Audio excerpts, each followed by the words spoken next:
what is the proper way to actually drink tequila? Do you sip it neat? Do you serve it with some salt and lime? Or maybe you pour it over a large cube? Do you start off with just blancos or aged expressions? These are a lot of the questions that come up a lot. I get asked these things quite frequently, and I wanted to make a video really kind of trying to demystify some of these things and really explain it a little bit. But before we get into any of that, I want to make something very, very clear.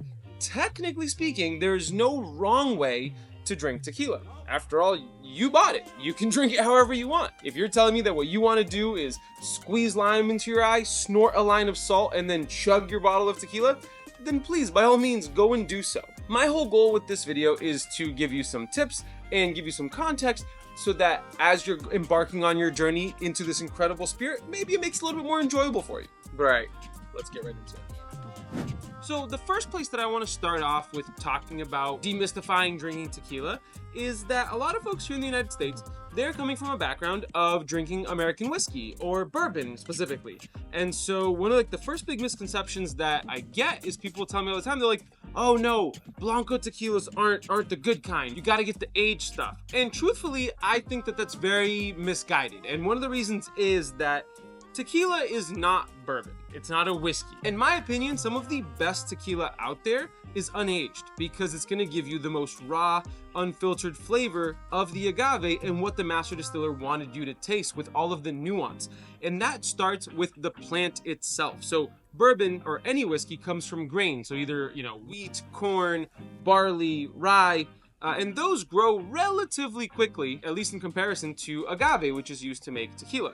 Agave takes anywhere between 6 to 8 years to reach full maturity before it can be harvested to turn into this incredible spirit. And one of the big misconceptions is people just thinking that, because they don't see unaged whiskey very often, or if they've had unaged whiskey, they think that it's not very good. A lot of people kind of equate unaged tequila in the same way and think that it's the same. And maybe you've had really bad tequila that was unaged and you thought, oh my God, this is horrible. But when a tequila is really well made, the blanco is usually my favorite kind of expression, or even the still strength, because it's really going to give you that proper flavor for what the master distiller was intending, and you get to really taste that agricultural product that was used to make that spirit.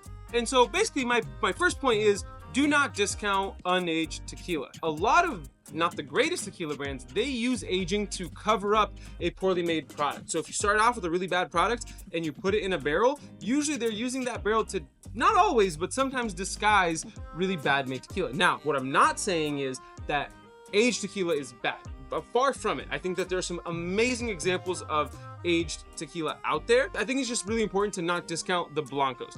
But of course, within due time, we're going to give aged tequila its time to shine, all right?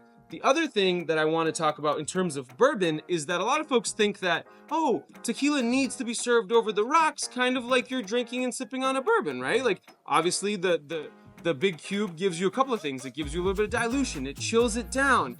And for bourbon and whiskey, that is perfect because that opens up the whiskey a little bit. Sometimes whiskey's a little tight, and a little bit of water, a little bit of chilledness kind of opens it up, makes it way more enjoyable to sip on. That right there is good. That's great.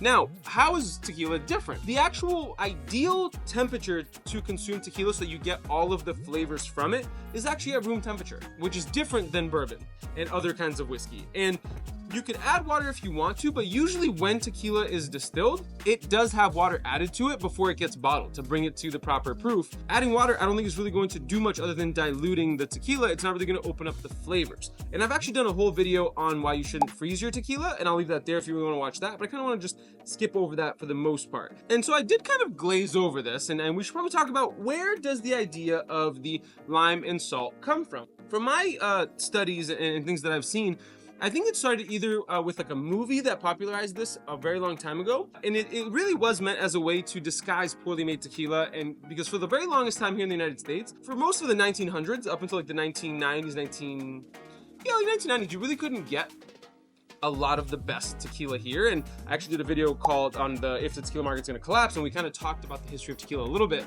So if you want to see that, you can go and see that there. So the salt and lime thing, while it's very common today, it's usually done as a way to mask bad tequila. So I don't do it. And like I said, if you want to do it, that's all you. But it's something that has been popularized because of a movie and to just get people drinking more tequila and consuming it more as like a party kind of shot thing. But I don't think it actually does much for the spirit, mostly because lime juice is very acidic. The salt is going to shock your tongue, and so you're not really going to be able to get all of that nuance, which if you're drinking a poorly made tequila like this one, maybe go for the salt and lime, because maybe you don't want to taste that. But if you're drinking something that's really well made, that's taking time to make, I would kind of skip the lime and the salt if you want to get that raw flavor. So now let's take the time to talk about, aged tequilas and give them their due. Here in the United States, for a very long time, we've been a brown spirits country.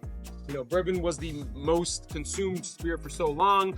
It's a American landmark and national treasure. And so what happens is that a lot of tequila producers, they were getting a lot of questions from American consumers because, as kind of crazy as it is to think, the United States market for tequila is somehow actually bigger than the Mexican market for tequila. Don't quote me on that. I believe that's true. I think I've seen that in a couple of different places, and some people have talked about that. So the folks here are way more accustomed to brown spirits. So a lot of tequila producers started to actually age their spirits to appease the market, to try to give them kind of what they wanted. Now, that doesn't mean that when a really great brand ages a tequila, that it's just a way to kind of just make more money. No, there are some incredible expressions of aged tequila, especially that I've seen, that really do make a massive difference. And I have a bit of an extreme example here, which is the El Tesoro Mundial collection, their Añejo, the Lafroig edition. What El Tesoro did was they were like, look, we want to just add a little bit of nuance to the flavor of this. So we're gonna pour some out and just talk about how they're not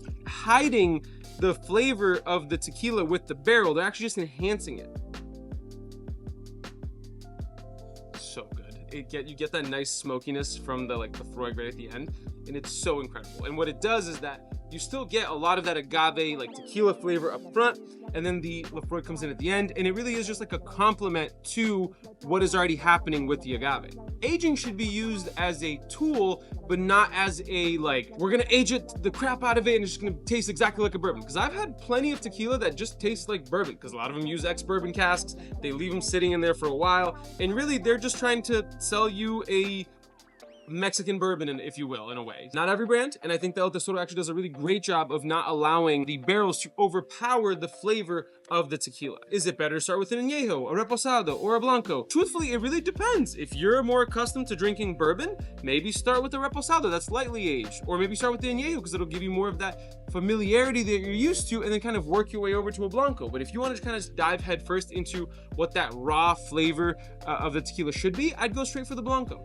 And again, I also want to make something very clear. I'm not saying that the brands, in my opinion, need to go out of their way to do something crazy like a Lafroig finish cask for the aging to be worth it. No, I think El Tesoro does a great job of their regular aged expressions as well. The question I want to answer now is, do you need special glasses, or what kind of glassware do I need to sip tequila? If you decide that you want to just sip it neat, which is usually my preferred method of sipping and enjoying tequila, unless it's in a cocktail. I actually kind of prefer a cocktail more than sipping neat, but we'll get there in a minute. Honestly, any glass will do. If all you have is a nice lowball, that's fine. But why do certain people have certain glasses to taste spirits? If we're to compare these three glasses right in front of me, this one right here is just straight. Kind of, you put something in there, all the aromas are gonna kind of come right out. These glasses right here, these two, this is a Glencairn, and then this is, I forget the name of it, it's like a tulip bulb glass? Doesn't matter. The opening of the mouth is smaller than the base of the glass, meaning that all of the aroma gets concentrated in the middle. So as you're going to sniff the spirit, because one thing that I need to make clear is that whenever I'm teaching anybody about tasting spirits, is that our taste buds as human beings, we can only really taste 5 flavors. All of the other things that we taste, it actually comes from the combination of aroma with what we're tasting itself. Glasses like this really just kind of help you get more of that aroma up and into your nose. I know it sounds kind of crazy, but glasses like this, you can really just put them up to your nose. It's gonna basically funnel it all into your nose rather than letting it escape, so you have more of that concentrated aroma. That's the only reason these glasses are like this. They are great for sipping not just tequila, any spirit. Glencairns, I believe they were started to do for scotch, so you can get more of that aroma and to taste the scotch. But there's a lot of great uses. I have these beautiful glasses. One was made by my friend Doug from the Agave Social Club, that he sent me a couple. And then I have my In Good Spirits tasting glasses that I got made as well. They are both great for sipping spirits, not just tequila, but that's the reason why certain people have certain glassware to taste tequila. Now, some people do copitas, which are awesome.